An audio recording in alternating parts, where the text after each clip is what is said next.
Teman telah menjadi dugong. Dugong di dalam air.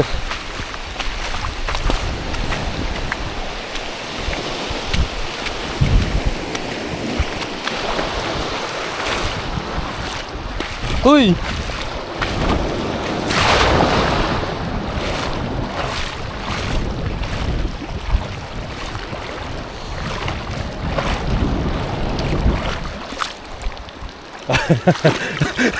Sekejap.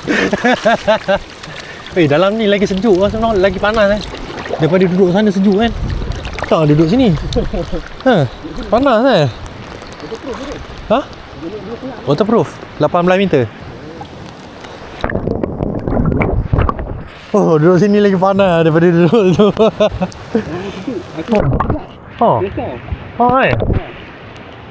Kena duduk air punya. Aku duduk dekat api dia pun tak jadi.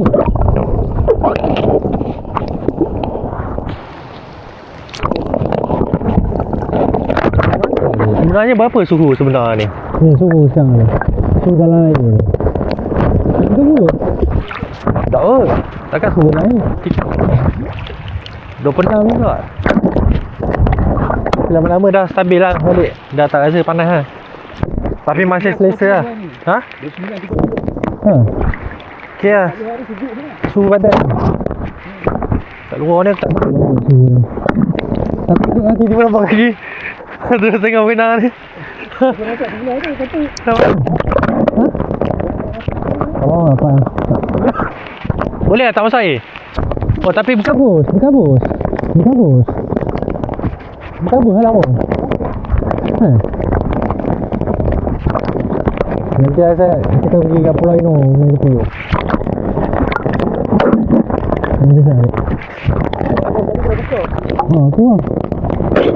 Tapi ni bukan nak cakap apa lah. Ada orang cakap bahaya kan ni? bahaya. Bahaya. Dah ada isu sikit. Sebab Masuk ni sejuk. tak. Masih je kan? Dia takut dia main dulu. Ini ada CO2 ke? Takut dia tak berfungsi benda ni. Takut dia Dia takut dia sikit kan? sebab hang bos. Tapi dia dah bunyi. Faham tak? Tu lah. Okey. Bos dia buat bos baju.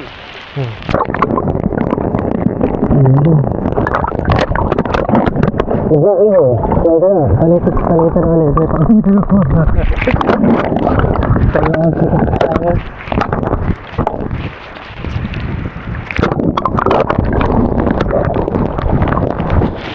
oh, sejuk balik dah air ni.